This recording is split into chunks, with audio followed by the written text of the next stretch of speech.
नागरिकता कानून के विरोध के नाम पर हिंसा, इस सरासर उपद्रवी और अराजक तत्वों के द्वारा विपक्षी दलों, कांग्रेस समेत अन्य सभी विपक्षी दलों के संरक्षण में की गई एक शरारत है। और उत्तर प्रदेश के अंदर लखनऊ में और संभल में जिस प्रकार से वाहनों में आग लगा करके आगजनी करने का प्रयास हुआ है, व्यापक रूप से वहां पर तोड़फोड़ करने का प्रयास हुआ, इस प्रकार की उपद्रवी गतिविधियों को कतई स्वीकार नहीं किया जाएगा। मैंने पहले दिन भी इस बात को कहा था और सभी से विनम्र अपील की थी कि लोकतंत्र में हिंसा के लिए कोई जगह नहीं, संवाद से सभी समस्याओं का समाधान हो सकता है। हम लोग सिटीजन अमेंडमेंट एक्ट के नाम पर दुष्प्रचार बंद करें, लोगों को वास्तविक जानकारी होनी चाहिए।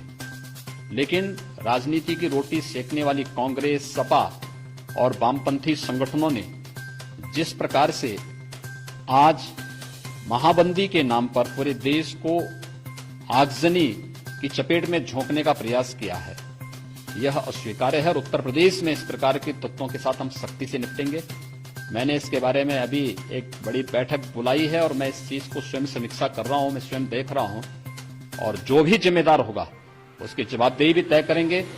इस हिंसा में लिप्त प्रत्येक तत्व की प्रॉपर्टी को जब्त करेंगे और उस जब्त से सार्वजनिक संपत्ति को हुए नुकसान या कहीं पर पब्लिक प्रॉपर्टी को जो डैमेज किया गया है, इसकी भरपाई भी हम उन सभी उपद्रवियों से करेंगे, क्योंकि वे सब चिन्हित चेहरे हैं, वे सब वीडियोग्राफी में आ चुके हैं, सीसीटीवी के फुटेज में आ चुके हैं।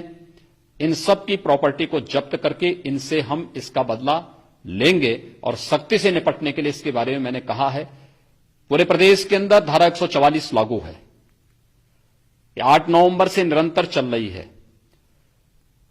बिना परमिशन के कोई भी प्रदर्शन नहीं हो सकते और प्रदर्शन के नाम पर आप हिंसा करें, यह स्वीकार्य नहीं है।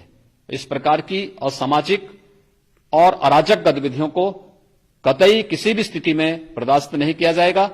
मैंने स्वयं भी सभी स्तर के पुलिस अधिकारियों के साथ स्वयं बातचीत की है, सबको आवश्यक निर्देश दिए हैं कि वे उपद्रवी तत्वों को, आम जनता को कोई परेशानी न हो, आम जन के आवागमन में किसी प्रकार की कोई बाधा न हो, लेकिन उपद्रवी तत्व जहां पर भी हो सख्ती के साथ उससे निपटने की कार्रवाई भी प्रारंभ करें। सर, हम कह सकते हैं कि इस बिल को लेकर के आने से टूल बनाया जा रहा है। देखिए, अनावश्यक भ्रम की स्थिति पैदा करने का प्रयास कर रहा है विपक्ष, जिसके पास आज कोई मुद्दा नहीं बचा है, जो अपने कृत्यों से जनता के द्वारा दरकिनार कर दिया गया है।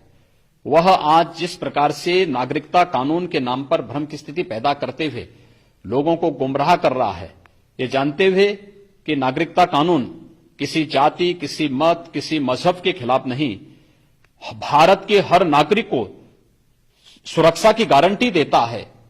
भारत के अंदर आए हुए शरणार्थियों को यहां पर शरण दे करके भारत की सनातन परंपरा को आगे बढ़ाता है। उस कानून के नाम पर गुमराह करके लोगों को हिंसा के लिए प्रेरित करना, ये देशद्रोही कृत्य है और इस प्रकार के कृत्य को स्वीकार नहीं किया जाना चाहिए। इस प्रकार की अराजकतापूर्ण गतिविधियों को किसी भी हालत में स्वीकार नहीं किया जाएगा। स्पष्ट निर्देश दिए गए हैं, आम जन को किसी प्रकार की कोई दिक्कत न हो, इसकी व्यवस्था सुनिश्चित करें।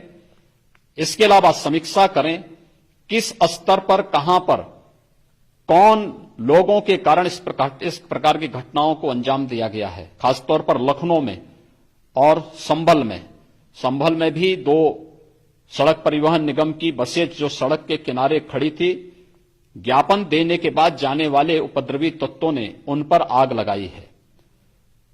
लखनऊ में लगभग 1 दर्जन वाहन, जिसमें 8 के आसपास 9 टू व्हीलर हैं और उसके बाद 3-4 जो हैं वो भी वैन है और 1 रोडवेज की बस है, इसको भी आग लगाने का कृत्य किया गया है। अन्य अगर पब्लिक प्रॉपर्टी जहां भी डैमेज हुई है, हम इन्हीं उपद्रवियों से इसकी वसूली करेंगे, इनकी संपत्तियों को नीलाम करके इसकी वसूली भी करेंगे।